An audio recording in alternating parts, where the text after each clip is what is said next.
اللہ تعالیٰ جب کسی سے ناراض ہوتا ہے تو بازو کا سرمایہ نہیں چھینتا، سجدوں کی لذت لے جاتا ہے۔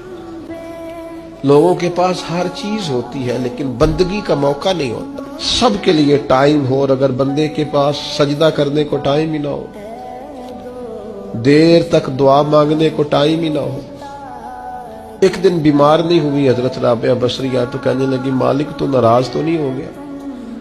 تو مجھے بیمار کرتا ہے تو میں تجھے یاد بڑا کرتی ہوں، میرا نفس کمزور پڑ جاتا ہے، گناہ کی طرف نہیں جاتا، میں ذرا بیمار رہتی ہوں تو ٹھیک رہتی ہوں، مہربانی کر تو میرے اوپر وہ سارا بوجھ ڈال جس سے میرا نفس کمزور رہے اور تیری بات بات اثر ہو گئی۔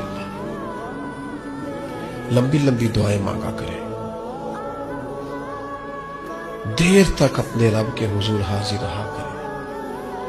بندوں کو 10-15 منٹ بات سنائے تو وہ اکتا